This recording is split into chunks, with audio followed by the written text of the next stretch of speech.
Hey y'all, happy Monday Eve. Sorry about that. I just wanted to come to y'all and talk to y'all about some things that I saw come across my news desk. And I know it's a little late, but I got some energy. So I was like, let's go ahead and do the video.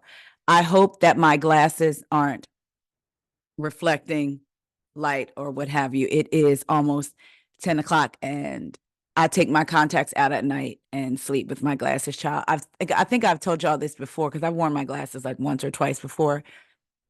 When I would go out at night, whether it's with friends, with my husband, or whatever, I take my glasses and my contact case because sometimes those things got to come out on the way home, especially if it's late.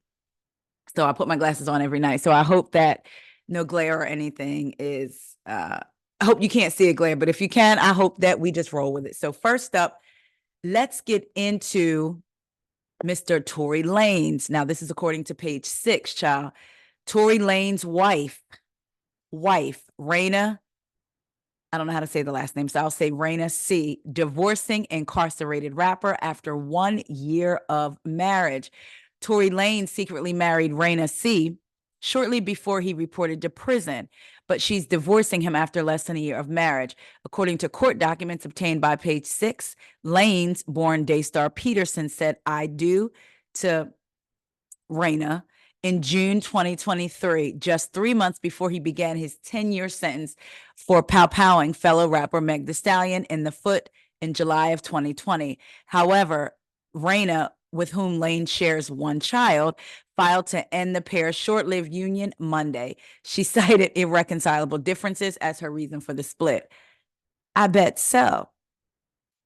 10 years worth. She says, uh, uh, Raina never changed her last name, and it's unclear how long she and Lanez, 31, dated before getting hitched on June 25th, 2023. Raina is also seeking sole legal and physical custody of their 7-year-old son Kai, but agreed to visitation. TMZ was first to report the news of their divorce. Despite her wishes regarding custody, Raina has taken Kai to visit his father at the California Correctional Institution in Tehachapi. I get that's where it is. In fact, the youngster got to hang out with his dad 2 weekends in a row back in January. A member of Lanez's legal team told TMZ at the time that the duo's interaction did not take place on either side of a glass. They got to sit at a table and spend hours playing board games, drawing, and munching on vending machine snacks. They even got to hug. The musician brought Kai to court several times during his December 2022 trial, during which Meg Thee Stallion testified that Lanez fired several shots at her while shouting, Dance B, after an argument ensued in their car on the way home from a party. So Tory Lanez had got married, y'all, in June. And then June of last year, and she's now saying it's not going to work. Irreconcilable differences. I want it to be done and to have sole physical custody. So child would say congratulations are in order, but we didn't know they was married. So congratulations on maybe your freedom from the marriage, Raina. I don't know. Moving on, let's talk about Power. This is also according to page 6. Power star Michael Rainey Jr. says he's still in shock after he was allegedly groped by streamer's sister during live stream. Michael Rainey Jr. said he is still in shock after streamer Ty Lil James' sister allegedly actually assaulted him during a live stream. At this point, everyone has seen the video circulating online. The Power Book 2 ghost actor, 23, wrote on his Instagram stories on Monday. I am still in shock and don't fully know how to process what happened last night. This is an unfortunate situation that I do not condone in any way. He said, I can't take it lightly because I know I would be in serious trouble if the roles were reversed. The fact is, sexual assault is never okay, regardless of gender or status. We're all human and we should respect each other. Y'all are going to see my handsome husband right in the video. Y'all see him. Wave to the people, Corey. I don't normally record from this spot, y'all, but I didn't feel like moving my chair over in front of the fireplace. Anyway, he says, because I know I would be in serious trouble if the roles were reversed. The fact is, sexual assault is never okay, regardless of gender or status. We're all human and we should respect each other. Most importantly, we should always respect ourselves. Rainey's statement comes hours after a video of him being allegedly groped by James's sister surfaced online. In the clip, James, a podcaster who is the creator and host of the independent Twitch channel, The Ty Lil Show, was joined by Rainey and a few other people in a small room as they kicked off the live stream. Shortly after going live, James's sister, Jahgee, Jaji maybe, can be seen grabbing the amateur actor who looks shocked by what happened. After the alleged groping took place, Rainey and his friends abruptly left the streamer's home. James initially tried to excuse Jagi's behavior, saying that she wasn't used to being around celebrities like he was. She never seen somebody that caliber, so she started. You see what I'm saying? He said on Twitch. And that's my sister, so I'm not going to say nothing bad about her. I'm going to just check her. The streamer later condemned his sister's actions and apologized to Rainey for what occurred. After the actions that occurred during my stream last night, I would like to sincerely apologize to Micheal and his family for what took place. My little sister was completely wrong and out of line. What she did was very inappropriate and unacceptable. I am truly embarrassed and disgusted by her actions. James said he would completely respect whatever decision the barbershop, the next cut star, will take regarding the incident and has banned his sister from participating in any of his future streams. Page 6 has reached out to Rainey to see if legal action will be taken, but we did not immediately hear back. Look, I agree with him. If the roles were reversed, we would definitely be like, excuse me? There is no excuse for people to be putting their hands on people unsolicited, unwarranted, regardless. I want to know, I'm just curious, and not that it makes a difference, but I don't see if they said her age. I was trying to see if they showed, if they said how old she was. Then he made the comment again, you know, that's my sister, the streamer whose house that Michael Rainey was at. Ty Lil said, that's my sister, so I'm not going to say anything bad about her. I'm going to check on her. She's not used to being around celebrities and celebrities of his caliber.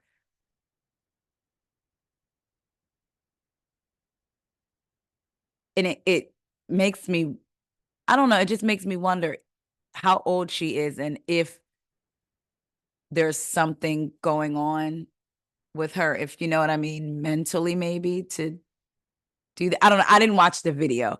So maybe if I watch the video, actually, I did see, it started playing when I was scrolling this site before, but I just like kept scrolling. I've read the story. So I'm going to go back and actually watch the video, but people, keep your hands to yourself, period. That's where we need to leave that. Moving on, let's talk about TJ Holmes. TJ Holmes walked the streets, slept on the bench before Amy Robach saved him from awful depression. TJ Holmes reflected on the darkest period he experienced before Amy Robach helped save his life. During Monday's episode of their Amy and TJ podcast, the co-workers turned lovebirds talked about how their former careers as broadcast journalists for GMA3 came at a huge price to their health. Holmes recalled joining the news, health, and lifestyle program with Robach in the summer of 2020, admitting that while it was one of the peaks of his career, it was also probably the darkest days of his adult life. Thoughts of unaliving himself, abuse of alcohol. I didn't realize how bad off I was, Holmes confessed, while also sharing that he was diagnosed with moderately severe depression in 2015. Holmes, who was married to Marilee Fleabig at the time, admitted that he knew it was pretty bad when he memorialized the 5.2-mile walk home from my home downtown to the ABC office on the Upper West Side in New York City. I would walk back and forth in the middle of the night because I didn't want to go home, and I would just walk the streets. I can tell you there's a bench on 14th Street, just west of Union Square, where I have actually slept at night. I was the best dressed homeless man you have ever seen in your life, he said while laughing. Had a whole home to go to, unlike some of these actual homeless people. Holmes reiterated how the time period was awful for him, but going into the office to work with Robach while he was married, I added that part, eventually helped him get better. She is seeing me deteriorate. She is seeing me not get help. She is seeing me the way nobody else was. And it became an issue where I would leave home to go to the studio, but it really felt like I was leaving home and going home, which was Amy. So while he was married, he was leaving his home and going home at work, where he would eventually begin an affair with Amy. The broadcast journalist explained how Robach and their time on the show together helped his depression because she wouldn't let me slide on anything. This is not dramatic. I credit her for literally helping save my life. Robach took a few deep breaths before saying that he saved his life, and the whole experience resulted in them becoming best friends and eventually a couple. I knew you were struggling, and sometimes you just need a friend. Meanwhile, Robach also reflected on her health journey over the years and how her job almost killed her. She underwent heart surgery and revealed a breast cancer diagnosis, which she said were clearly stress-related in a 2-year span. To have heart surgery and breast cancer 2 years apart, working 90 hours a week with the pressure of network news, I don't think that's a coincidence. However, Robach later clarified that ABC News also saved her life, the first in 2013 when an on-air mammogram revealed stage 2 breast cancer, and the second in 2020 when they made Holmes her GMA3 co-anchor. That day led me to being on this stage right here with all of you, with the love of my life, and gave me a second chance at life. So listen, I get it. People have problems in their marriage and they may end up in an affair, what have you. That is not right at all. 1000% an absolute no. However, we know in life things do happen, right?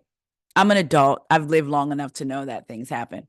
And people may end up with the person that they were meant to be with. However, sometimes I just wonder, like, you know, when somebody's been divorced, right? And then they get remarried and they say, I've never experienced a love like this. I've never experienced happiness like this. I do think people have a right to tell their story and how they feel and share their thoughts. But sometimes a part of me wonders, like, and who knows, there could be ABUSC involved in marriage. So of course you get out of that marriage, you fall in love and you're like, this is the happiest I've been. This is the best love I've ever experienced. I get that. But sometimes I wonder, in a case like this, how he's saying he was married and he was in a dark time and Amy was the one who pulled him out. His co-host, who then became the woman that he had an affair with, who he eventually left. Him and his wife got divorced and he's now with her. And a part of me wonders, did you let your wife in? Did your wife know what was going on? Or were you already checked out of the marriage and going through this depression? And then you have this woman at your job that you're willing to let in and see you. You know what I mean? Like, I feel like sometimes people won't let their partner in and then they meet somebody that all of a sudden changed their life. But it's like, but you let that person in for one reason or another. I don't know. Child, he said Amy saved his life. What's interesting is that he's with Amy and their exes are together. Last I checked, they were together. They were going on a trip somewhere a couple of months ago. So if Amy and TJ end up getting married and their exes get married, and they're co-parenting, that'll be some interesting holidays spent together. Y'all let me know what y'all think.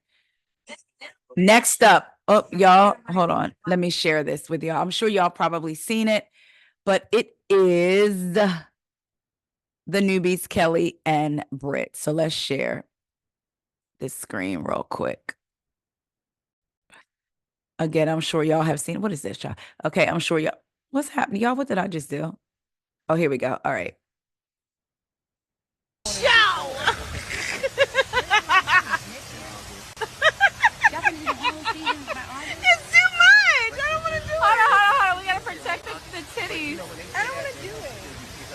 I want to do it, but I don't want to do it. We want to do it, but we don't want to do it. We don't want to do it. Do it. That's still bad. I mean, you don't want to do what? I don't want to do the show.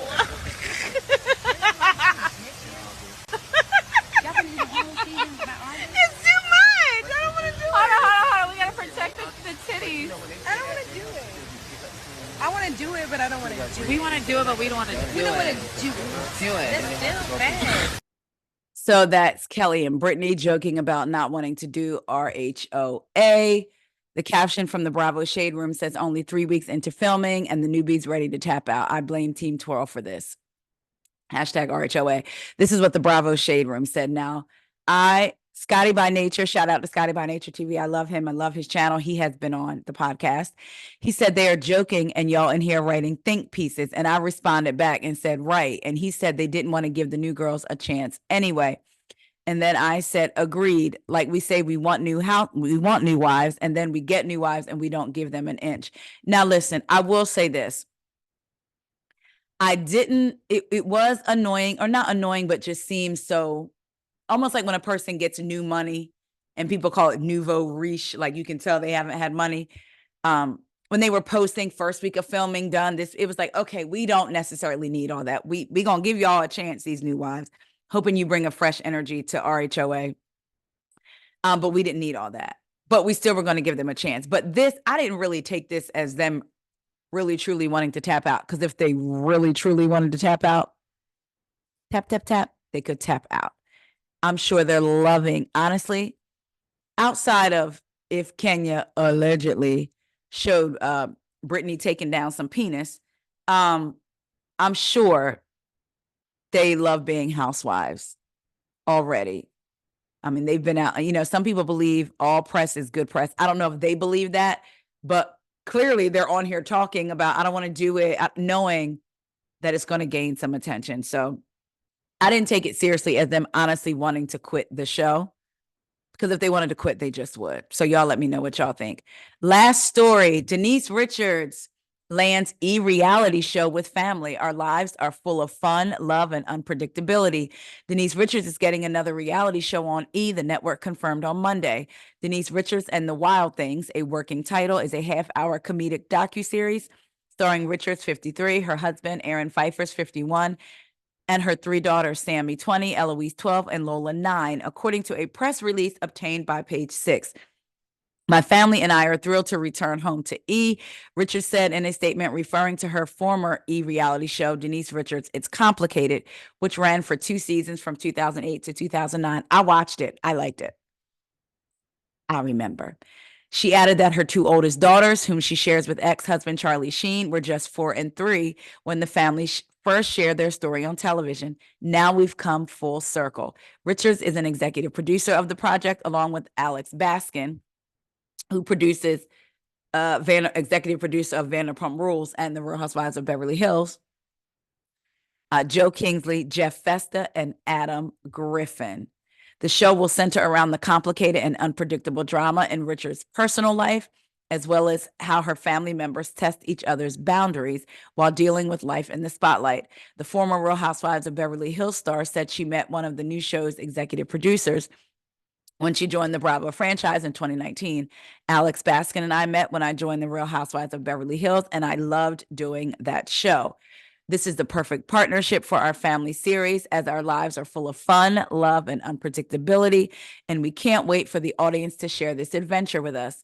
NBC Universal Entertainment exec Rachel Smith calls Richards a pop culture force who is no stranger to capturing the public's attention. With her return to E, we look forward to Denise and her family sharing their beautifully chaotic world with our audience, who will appreciate their candor and relatability as much as we do. I'm going to watch it. I'm going to tune in, see what it's giving. Again, I watched her first one. And I enjoyed it. I enjoyed her dad, and her mom had not passed away at that time. Had her mom passed away? Y'all, I don't think so. I thought I remembered seeing her on the show, but maybe not, because wasn't she trying to set her dad up on dates? I can't Oof. I honestly can't remember, but I do know. I just remember knowing that I enjoyed it and that they had a lot of animals.